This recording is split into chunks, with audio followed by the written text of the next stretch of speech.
Qual a mensagem que você deixaria para todas essas famílias, para que elas não desistam?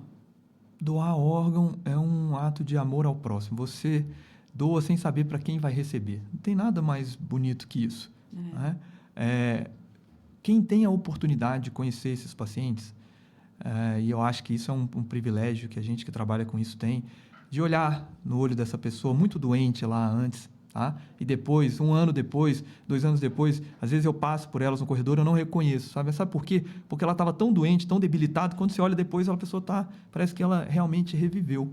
E ela está lá forte, né? Ganhou peso, completamente diferente. Fala, doutor André, aí eu olho, aí quando eu vejo, até às vezes me assusto, porque é uma satisfação muito grande.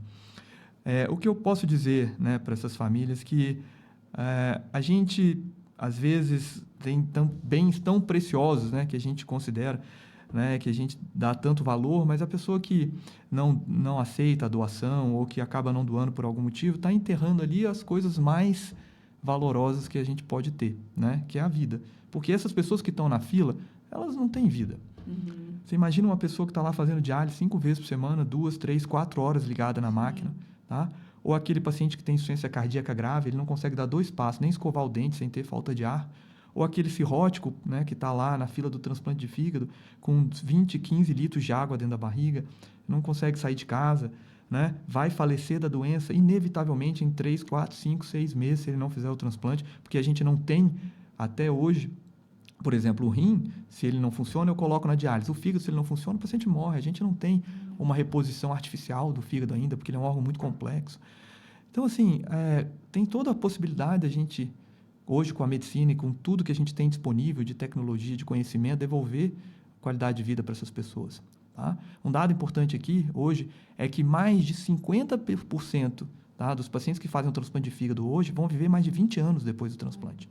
Então, você imagina uma pessoa que estava com os dias contados, viver mais 10, 15, 20 anos. Tá? Então, a gente tem o nosso primeiro paciente que fez o transplante em 30 de janeiro de 2012, está vivo até hoje. Tá? Então, é uma satisfação muito grande. Então, eu acho que as pessoas têm que entender que existem pessoas ali precisando muito daquele órgão.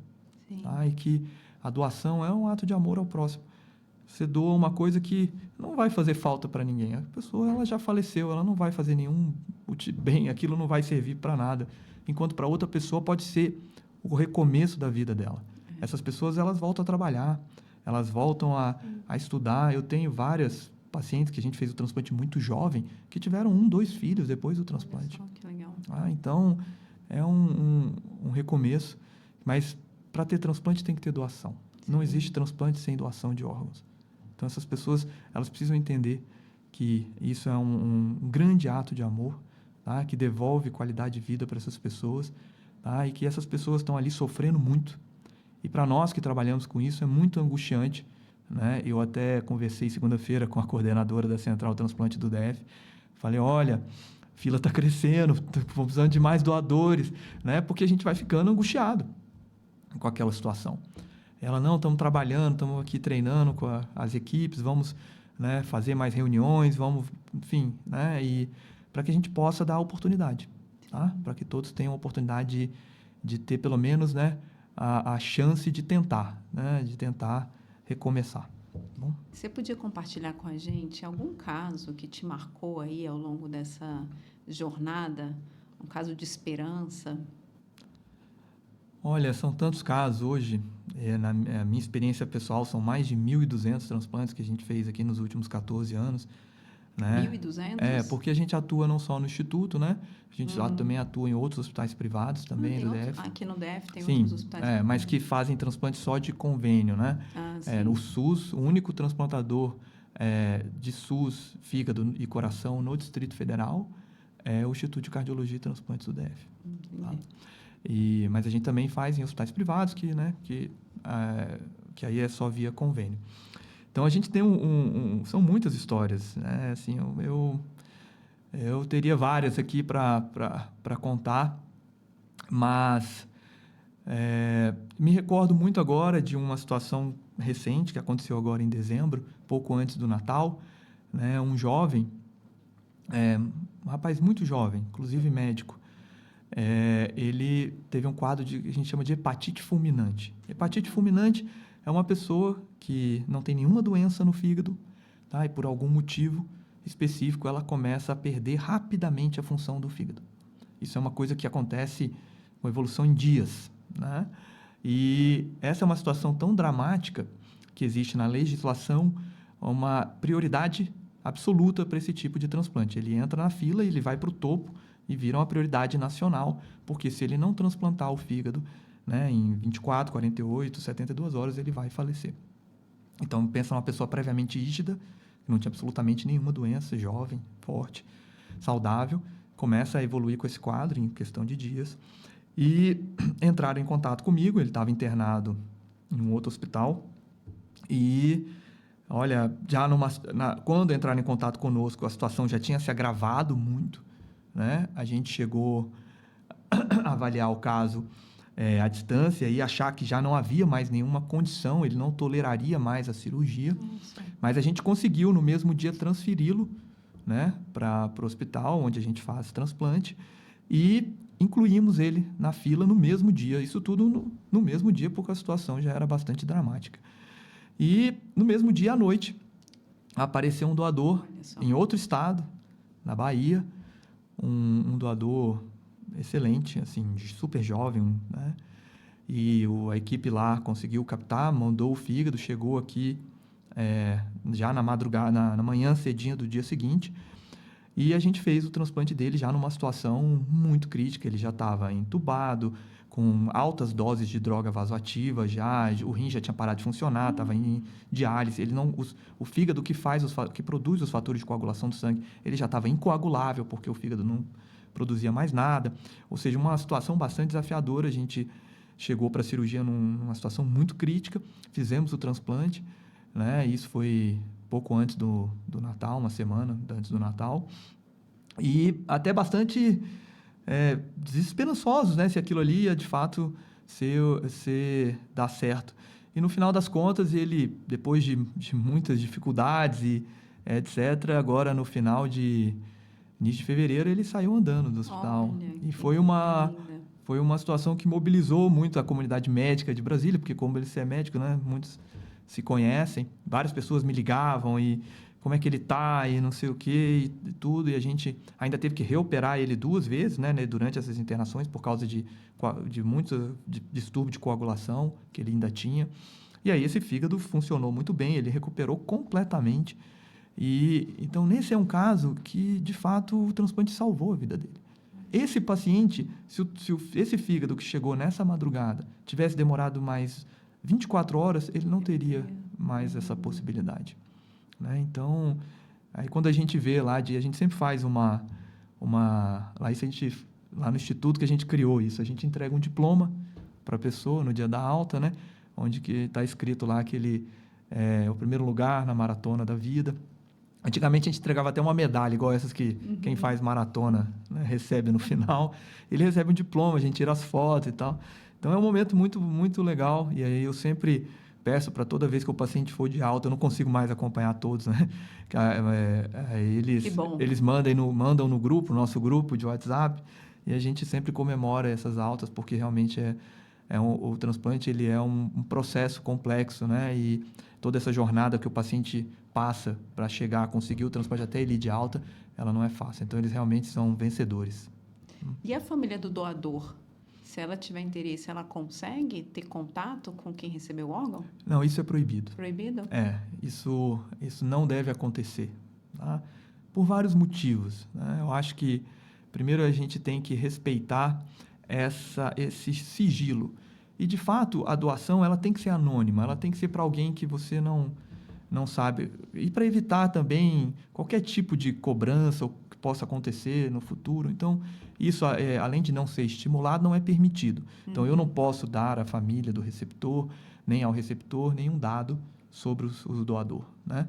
A única coisa que eu falo para eles é que era um fígado muito bom, então, para agradecer e rezar pela família do doador, porque esse ato, e o mais bonito que eu acho do ato da doação, é ser um ato para que você não sabe quem você vai ajudar, você quer ajudar, independente de quem seja, né?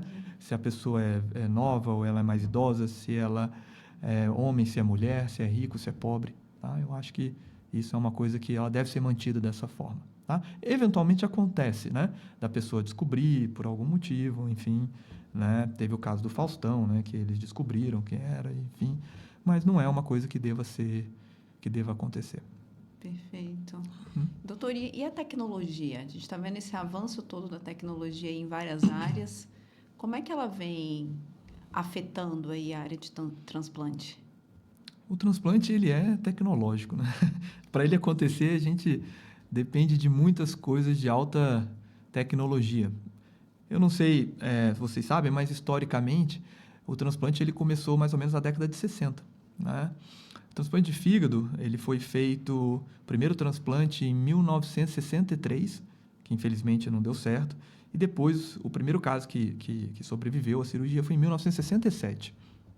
E no Brasil, você vê como o Brasil ele está na vanguarda dos transplantes, em 1968 o Brasil já fez o primeiro transplante de fígado. E o Brasil foi o primeiro país no mundo, e isso é um orgulho para nós, professor Silvano Raia, fez o primeiro transplante de fígado inter vivos no mundo. Tá? Então, é um orgulho para o Brasil isso. O Brasil sempre foi e é reconhecido como um grande transplantador de órgãos. E no caso do fígado, a gente ainda tem esse marco do primeiro transplante de fígado inter vivos ser feito aqui. Então, ao longo de todos esses anos, esse procedimento evoluiu demais. Né? Só para você ter uma ideia, quando o transplante começou, na década de 70, o fígado, no caso, a mortalidade era extremamente alta. Só cerca de 35% dos pacientes sobreviviam um ano após o transplante. Ou seja, muito, muito baixo. O transplante de fígado ele só deixou de ser experimental em 1984, nos Estados Unidos. Tá? E hoje, essa sobrevida, que lá no início era de 35% em um ano, década de 70, década de 80, passou hoje a 90%, 95%. Uau! E isso aconteceu graças a toda a tecnologia que foi embarcada nesse processo. Né? Não só melhoria técnico-cirúrgica, os materiais que a gente tem disponível, a qualidade dos equipamentos de anestesia, né? E todas as drogas e medicações envolvidas nesse processo, os imunossupressores. No início, década de 60, 70, não tinha imunossupressor. Né? Então, você transplantava um órgão e a gente tinha só corticoide para dar. E aí depois a gente conseguiu avançar nesse campo da imunossupressão e está avançando cada vez mais. O grande avanço recente da imunossupressão, vocês estão vendo o transplante com o xenotransplante, que é o transplante com animais, órgãos de animais. Foi feito o coração, né, de porco, o rim do porco, inclusive com a equipe de um brasileiro lá em Harvard. Isso tudo é o avanço da imunossupressão. Tá? Porque a grande dificuldade de você transplantar um órgão de outro animal para um ser humano é a rejeição. Então, o que eles fazem? Eles deletam alguns genes desses animais, genes que geram uma reação imunológica muito, muito forte, para que esses pacientes consigam receber e esses órgãos possam funcionar. Então, é muita coisa que evoluiu ao longo desses anos. Os imunossupressores foram fundamentais. Tá? Tecnologia o tempo todo envolvida, né, nos exames de imagem, tudo mais, para que esses pacientes eles tenham uma sobrevida cada vez maior e com qualidade de vida. Então, tecnologia é uma coisa que está presente diariamente. Infelizmente, no Brasil, a gente tem um acesso limitado a essas tecnologias no SUS, pelo seu custo. E o melhor exemplo que eu posso dar disso no transplante de fígado é o que a gente chama de máquina de perfusão. Máquina de perfusão é uma máquina que eu retiro o fígado lá de um doador, eu coloco esse fígado numa máquina e essa máquina mantém esse fígado perfundindo, né? E aí eu consigo fazer esse transplante com muito mais calma, vamos dizer assim. E nessa máquina, ela me dá dados se esse fígado vai funcionar bem ou não. Isso está sendo usado amplamente já nos países de primeiro mundo. Né? Na Europa, já teve um caso que eles retiraram o fígado, colocaram na máquina e transplantaram no receptor uma semana depois. Olha. Porque a máquina ela consegue manter a viabilidade do órgão. Com essa máquina, eu muito melhor. Eu conseguiria aproveitar órgãos que estão muito mais distantes. Então, por exemplo, se tiver um órgão que eu não consigo que chegue em 12 horas, se eu tiver a máquina, eu posso colocar ele na máquina e eu tenho uma possibilidade de aproveitamento melhor. Só que essa máquina, ela já está disponível no Brasil, tá? E cada kit para fazer o transplante de fígado custa em torno de 8.000 euros. Né? Então, um valor muito alto que é quase todo o valor que o SUS paga para fazer o transplante de fígado, entendeu? Então, essas tecnologias que já estão amplamente disponíveis em determinados países, a gente tem muita dificuldade de acesso aqui no Brasil, especialmente pelo SUS, por questões de custo, né? Questões financeiras. Mas, aos poucos, a gente vai tentando agregar isso, né? Nos nossos programas de transplante, mas sempre essas restrições, elas são coisas que impedem que a gente consiga avançar na velocidade que a gente gostaria. E como é que você enxerga aí nos próximos anos essa evolução? O que você imagina aí que vai ter de novo na área? O que eu acho que está mais em evidência agora é o xenotransplante, porque o xenotransplante, ele vai ajudar a resolver o problema da fila. Porque você passa a ter laboratórios, né, que quem está patrocinando tudo isso são laboratórios privados, que vão disponibilizar esses animais, esses órgãos. E se a gente conseguir evoluir nisso a contento em relação à rejeição, a sobrevida desses órgãos, a gente vai conseguir dar oportunidade a esses pacientes que estão na fila. Se existe fila, é porque não tem para todo mundo. Sim. Se tivesse para todo mundo, não tinha fila. Né? E hoje, cada vez mais nós temos pacientes com indicação para o transplante, porque a gente está vencendo as dificuldades com tecnologia, com novas medicações, com novas indicações para todos os órgãos, e, ao mesmo tempo, a gente não consegue ter um crescimento de doadores nesse mesmo ritmo. Perfeito. Excelente o papo. Vamos finalizar por aqui, mas antes eu queria que você deixasse uma mensagem final. Seja para quem está na fila, seja para quem pode vir a ser um doador de órgãos. Qual a mensagem que você deixaria para essas pessoas? Eu acho que a principal mensagem que eu queria deixar aqui é em relação à doação. Não existe transplante sem doação de órgãos. Doar órgão é um ato de amor ao próximo, talvez um dos atos mais bonitos que a gente possa fazer, porque é um momento muito difícil. Um momento que você perde um familiar, um ente querido, é um momento de muita dor.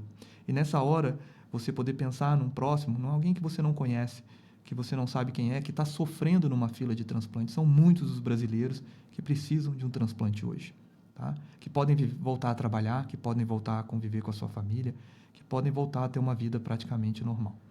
Então, eu peço que todos conversem em casa. Falar sobre morte não é uma coisa agradável, mas é necessário. Por quê? Porque deixar claro que você deseja ser um doador de órgão pode salvar muitas vidas. Como eu falei, o único doador pode ajudar várias pessoas que estão na fila e pode mudar, né, a vida dessas pessoas, trazer elas de volta para o convívio das suas famílias. E só quem trabalha com isso, que é uma satisfação muito grande, ver o quanto essas famílias e esses pacientes são gratos aos seus doadores, né? E eles vão lembrar disso para o resto das suas vidas. Então, é um momento que a gente precisa parar e pensar sobre isso, porque a morte ela é inesperada, ela acontece sem a gente prever, né? Mas a vontade de ser doador, ela tem que estar expressa e tem que estar bem conhecida dentro da sua família. Tá bom? Muito obrigado aí pela oportunidade. Perfeito. Obrigada, doutor. Obrigada pelo tempo. E vai lá que você tem uma vida para salvar agora, né? Muito bem. Muito obrigada.